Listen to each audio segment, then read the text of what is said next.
What happens when Hollywood's most charismatic leading man, a star known for his authenticity and charm, steps into the unpredictable spotlight of late-night television's most polarizing host? Pedro Pascal thought he was walking onto the Late Late Show with James Corden for a routine promotional appearance to hype his latest blockbuster, Fantastic Four, a reimagined superhero epic that had fans and critics buzzing with anticipation. This wasn't just a promotional segment gone wrong. It was a battle of principles that exposed raw tensions and left everyone questioning who would come out on top. Smash that subscribe button and share your thoughts in the comments, because this story builds to a fiery clash you won't believe. Pedro Pascal walked onto The View's set, flashing his signature grin, waving to the cheering crowd as he adjusted his jacket, his charm instantly lighting up the room. Whoopi Goldberg greeted him with a warm nod, her voice booming as she introduced him, hyping his role in Fantastic Four and tossing in a playful jab about his heartthrob status. The audience roared, but Whoopi's smile had a sharpness, a hint of something brewing as she leaned forward, ready to steer the conversation into uncharted waters. "Thanks for having me, Whoopi. Ladies, always a blast to be here," Pedro said, settling into his chair, his voice warm with that Chilean lilt, his eyes scanning the panel, Whoopi, Joy Behar, and Sarah, Anna, all smiling but with a tension he couldn't quite place. "We're thrilled to have you, Pedro," Whoopi replied, her tone friendly but pointed. "But I gotta say, I've been itching to talk about something you said recently. That comment about celebrities needing to stay in their lane when it comes to big issues, you know, like us talk show folks preaching too much. Ring any bells?" The audience murmured, sensing the shift, as Pedro's smile tightened, his hands clasping together. "I think you're quoting me a bit out of context, Whoopi," he said, his voice steady. "I was talking about authenticity, about how we should focus on telling stories that connect people, not pushing agendas that divide them. I wasn't pointing fingers at anyone specific." "Oh, come on, Pedro," Whoopi shot back, her eyebrows raised. "You can't throw shade like that and expect us not to notice. You said some of us are lecturing instead of listening. Sounds like you're calling out folks like me, who use this platform to talk about what matters." Pedro leaned forward, his tone firm but calm. "I'm saying there's a difference between talking about issues and talking down to people. Whoopi, I grew up in San Antonio. My parents were immigrants who worked their tails off. I know what it's like to feel unheard. And I think audiences deserve stories that respect their struggles, not hosts telling them how to think." Whoopi's eyes narrowed, her voice taking on a sharper edge. "So you're the voice of the people now, is that it, Pedro? Because last I checked, you're living pretty large, starring in Fantastic Four, flying to premieres. That's not exactly the San Antonio struggle, is it?" The crowd shifted, some clapping for Whoopi's jab, others looking uneasy as Pedro's jaw clenched, his voice staying even. "I haven't forgotten where I came from. Whoopi, I don't claim to speak for everyone, but I know what it's like to hustle. Unlike some who turn real issues into sound bites for applause, that's not connecting, that's performing." Joy Behar tried to jump in, her voice light. "Okay, let's not get too heated. Maybe we can talk about Fantastic Four. Sounds like a wild movie." But Whoopi waved her off, her focus locked on Pedro. "No, Joy. I want to hear this, Pedro. You think I'm performing, huh? You think I'm not out here fighting for what's right every day?" Pedro shook his head, his voice rising slightly. "I think you pick fights to get clicks, Whoopi. I've seen your show. You take complex issues, healthcare, jobs, whatever, and boil them down to hot takes that get cheers. But what about the people who don't agree with you? You ever try listening to them?" The audience gasped, the tension spiking as Whoopi leaned back, her smile gone. "Listen, Pedro, I've been in this game longer than you've been famous. I've earned my right to speak, and I don't need a Hollywood star telling me how to do my job. You don't get to come here and lecture me about connecting." "I'm not lecturing," Pedro fired back, his hands gesturing sharply. "I'm saying you invited me to talk about my movie, but you're turning this into a gotcha game. You're not interested in a real conversation. You just want to dunk on me for saying entertainers should stick to what they do best. Whoopi's voice rose, her tone cutting. What we do best, Pedro, is give people a voice. I talk about the real stuff, racism, inequality, the things you skate over in your big-budget movies. You think playing Reed Richards makes you some kind of moral authority? Pedro's eyes flashed, his voice steady but intense. I never claimed to be an authority, Whoopi, but I know storytelling can change hearts. My films, like Fantastic Four, are about hope, teamwork, not tearing people down.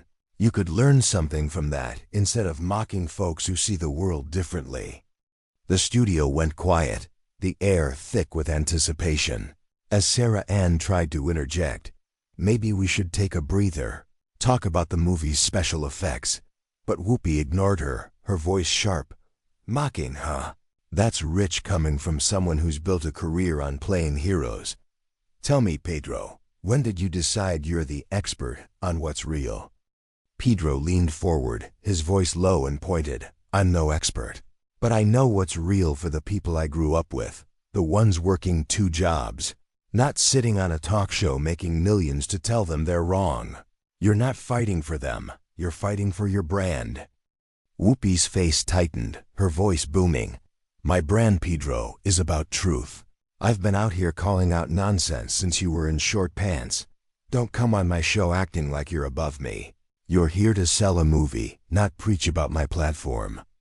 The audience murmured, some clapping, others stunned.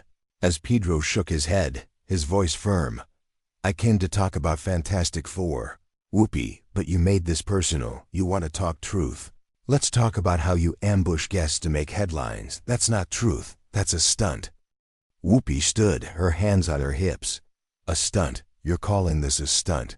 I'm asking you to own your words, Pedro. You said we're out of touch, so stand by it. Or are you just gonna hide behind that charming smile? Pedro stood too, his chair scraping, his voice steady. I stand by every word, Whoopi, but I'm not hiding. You're the one turning this into a circus. You invited me here to talk, but all you want is a fight, and I'm not here to play your game.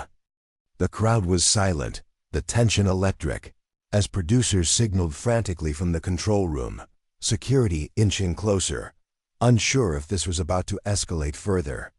Whoopi's eyes blazed, her voice sharp. You don't get to dictate how this goes, Pedro. This is my house, and if you can't handle tough questions, maybe you shouldn't have come. Pedro's voice dropped, his words cutting. Tough questions, Whoopi, or cheap shots. Because there's a difference, and right now, you're proving exactly what I said about hosts who care more about winning than understanding. The segment teetered on the edge, the audience holding their breath, as the clash between Pedro and Whoopi reached a boiling point, setting the stage for a moment that would echo far beyond the studio walls. Pedro Pascal stood firm on the View's brightly lit set, his hands planted on his hips, facing Whoopi Goldberg, who matched his stance with a defiant glare, her voice still echoing from her last verbal jab about him not belonging in her house. The audience held their breath, caught in the crossfire of a confrontation that had spiraled from a promotional chat about Fantastic Four into a raw, unfiltered battle of principles, with producers scrambling behind the scenes to contain the chaos unfolding live on air. Security guards lingered closer to the stage, their presence a silent warning, as the co-hosts, Joy Behar and Sarah Hahn, exchanged nervous glances, their attempts to steer the segment back to safety ignored. Smash that subscribe button and drop your thoughts in the comments, because this showdown is about to hit its breaking point, and what happens next will keep you glued to the edge of your seat. Whoopi leaned forward, her voice sharp and commanding. You don't get to come on my show, Pedro, and tell me I'm doing it wrong. I've been fighting for truth and justice since before you were reading scripts, so don't stand there acting like you're above me. You're here to sell your superhero movie, not preach about how I run my platform. Pedro shook his head, his voice steady but laced with frustration. I'm not preaching, Whoopi. I'm calling out what I see. You invited me to talk about Fantastic Four, a film about unity and grit. But you turned this into a trap. You're not asking questions. You're throwing punches to get cheers, and that's not truth. That's a performance. The audience murmured, some clapping for Pedro's defiance, others stunned by the intensity as Whoopi's eyes narrowed, her tone cutting deeper. A performance, huh? That's rich coming from you, Pedro, Mr. Reed Richards. Playing the noble hero on screen while throwing shade at folks like me who actually speak up for the marginalized. You think your movies change the world? They're just popcorn flicks. Pedro's jaw tightened, his hands gesturing sharply. Popcorn flicks, Whoopi. Fantastic Four is about people coming together, solving problems, not tearing each other apart. But you wouldn't know that because you're too busy turning every issue into a punchline. You mock half the country to get laughs, and you call that speaking up. I call it divisive. Whoopi stood taller, her voice booming across the studio. Divisive, Pedro. I'm divisive because I call out nonsense. I talk about racism, poverty, the stuff you skate over in your shiny Hollywood bubble. Don't come here acting like you're the voice of the people just because you grew up in San Antonio. Pedro stepped closer, his voice low and pointed. I never claimed to be the voice of anyone, but I know what it's like to grow up with nothing. My parents worked themselves to the bone as immigrants. I don't sit on a talk show making millions to tell people they're wrong for how they vote or live. You could try listening to them instead of lecturing. The crowd gasped, a few clapping, as Joy tried again to intervene. Okay, let's cool it down. Maybe talk about the stunts in Fantastic Four. But Whoopi waved her off, her focus locked on Pedro. No, Joy. I want to hear this, Pedro. You think I don't listen? I've been listening to people's struggles my whole career. What have you done besides play make-believe heroes? Pedro's voice rose, his frustration spilling over. Make-believe, Whoopi. I tell stories that inspire, that show people they can overcome. I don't claim to solve world hunger, but I don't mock folks who see the world differently either. You invited me here to promote a film, but you're digging into my past, my words, to make me look like the bad guy. That's not journalism, that's a hit job. Whoopi's face flushed, her voice sharp. A hit job, Pedro. I'm asking you to own what you said. You called out talk show hosts like me, saying we're out of touch, so stand by it. Or are you just gonna dodge and weave like you do in your action scenes? Pedro shook his head, his tone firm. I stand by every word, but I'm not dodging. You're the one who turned this personal, bringing up my life like it's some gotcha. If you want to talk about out of touch, let's talk about how you sit here, raking in millions, acting like you're still the underdog from Harlem. The audience gasped louder, the tension spiking, as Sarah Ann tried to jump in. Guys, maybe we take a quick break. But Whoopi ignored her, her voice rising. Underdog, Pedro. I've earned every bit of this. I've fought for my voice. And I don't need you coming here. Acting like your Hollywood hustle makes you more real than me. Pedro's eyes darkened, his voice cutting through the noise. Real, Whoopi. Real as my mom working late nights as a psychologist to feed us. Real as my dad hustling to keep us afloat. I don't pretend to be something I'm not, but you take people's pain and turn it into a segment to boost your ratings. That's not real. That's a game. Whoopi's hands slammed on the desk, her voice booming. A game? You're calling this a game? I talk about real issues every day. I give people a voice. You're out here playing superheroes, pretending you know struggle because you had a tough childhood. Give me a break, Pedro. Pedro took a step closer, his voice low and intense. I'm not pretending, Whoopi. I lived it. And I don't use it to score points. You brought me here to talk about a movie, but you're dragging up my past to make me look small. You're not fighting for truth. You're fighting for headlines. The crowd was silent, the air electric, as Whoopi leaned forward, her voice sharp. Headlines, huh? You're the one making headlines with your big talk about how we should all just tell stories. Don't lecture me about my show when you're out here cashing checks for playing pretend. Pedro's hands clenched, his voice steady but fierce. Cashing checks, Whoopi. Let's talk about that. You're not exactly scraping by. You've got your mansions, your awards. But you sit here acting like you're still fighting the system, you're part of it. And you use your platform to dunk on anyone who disagrees with you. Whoopi's eyes flashed, her voice rising to a near shout. Dunk on people, Pedro. I call out nonsense. I call out privilege like yours. You think because you've got a sob story, you get to judge me. I've been out here fighting for justice. What have you done besides look good on a poster? Pedro shook his head, his voice cutting. Justice, Whoopi. Justice isn't ambushing a guest on live TV. It's not twisting their words to make them the villain. I came here to talk about Fantastic Four, about hope and teamwork. But you made this a fight, and now you're mad because I'm fighting back. The audience erupted in scattered applause, some cheering Pedro's stand, others stunned. As security moved closer, their hands poised, sensing the moment could tip over. Whoopi stood taller, her voice booming. Fighting back, Pedro, you're the one who started this. Throwing shade at talk shows. Now you can't handle the heat. If you don't like it, there's the door. Nobody's forcing you to stay. Pedro's chair scraped as he took another step, his voice low and fierce. I'm not running, Whoopi. But I'm not here to be your punching bag either. You want a real conversation. Let's have one. But stop playing games. Stop trying to humiliate me for your audience's applause. Whoopi's face tightened, her voice sharp. Humiliate you. I'm asking you to own your words, Pedro. You said we're out of touch, so prove it. Tell me how I'm failing my audience. Go ahead. Enlighten me. Pedro leaned forward, his voice steady. You fail them when you turn their struggles into a segment. When you mock their beliefs to get laughs. When you invite me here to talk and then try to tear me down. That's not truth. That's a power trip. The studio went dead silent, the tension unbearable, as producers signaled frantically, security inching closer, and the audience waited for the moment that would tip this clash into legend. Whoopi Goldberg's voice still rang out, sharp and defiant, as she demanded Pedro Pascal prove his accusations, her hands slamming the desk, daring him to justify calling her out on live TV.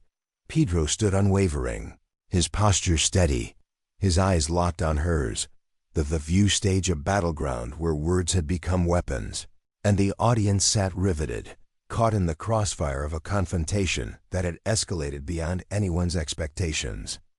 Producers scrambled in the control room, their headsets buzzing with panic, while security guards edged closer, ready to intervene if the tension boiled over. Joy Behar and Sarah Ains have frozen, their earlier attempts to defuse the situation abandoned, as the clash teetered on the edge of no return.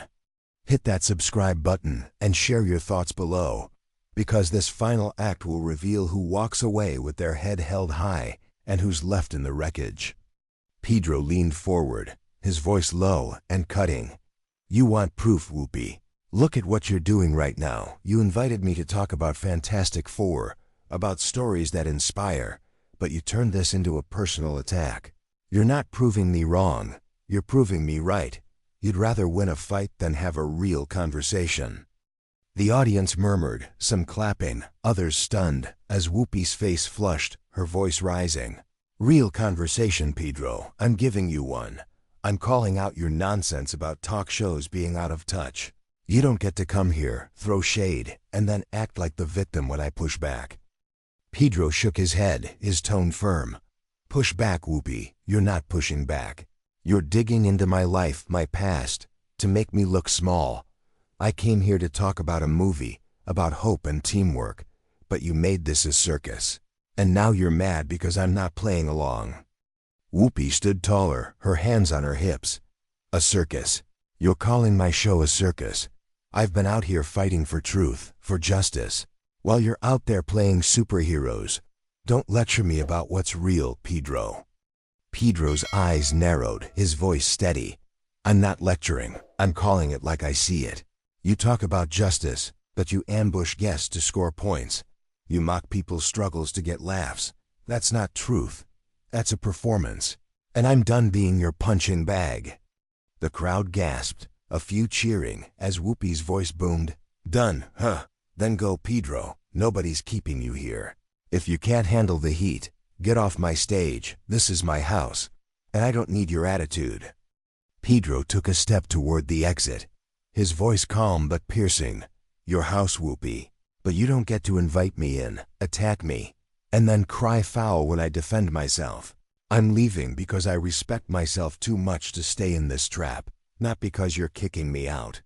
The audience erupted in scattered applause, some shouting support. As security moved closer, their hands raised but hesitant, sensing Pedro's calm resolve. Whoopi's face tightened, her voice shrill. Defend yourself, Pedro. You're the one who started this, throwing shade at talk shows. Now you're walking away like some martyr.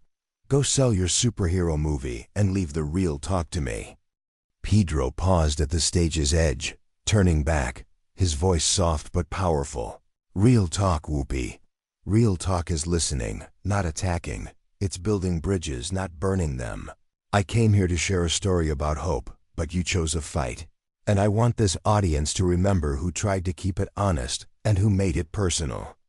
The crowd clapped louder, their support clear, as Pedro gave a final nod, walking off the set, his head high, his dignity unshaken.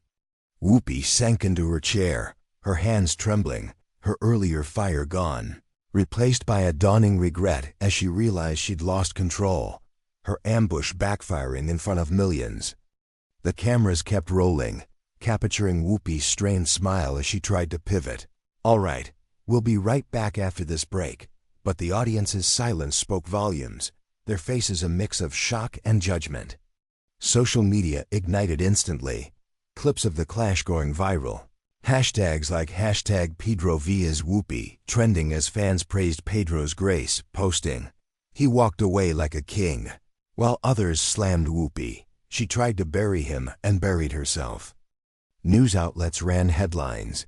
Pedro Pascal exits The View after explosive Whoopi clash, analyzing every moment, with commentators noting Pedro's authenticity, his refusal to stoop to personal attacks, had won the day. Whoopi's team issued a vague apology about heated moments, but it couldn't undo the damage, her credibility dented by her own hubris. Pedro stayed silent, letting his exit speak, his Fantastic Four role now tied to a real-life stand for principle. The fallout reshaped the narrative, with Pedro emerging as a beacon of integrity, his walk-off a testament to standing up without tearing down. Whoopi's misstep cost her the audience's trust, her legacy as a truth-teller tainted by a moment of overreach. Years later, this clash would be remembered as a lesson in authenticity, a reminder that respect outshines drama, and Pedro's final words would echo, "Proven who fought for honesty and who fell to their own ego." Thank you for watching our channel Modern Stories. If you liked our video, you should subscribe for more amazing videos like this. Have a healthy and happy day. See you in the next one.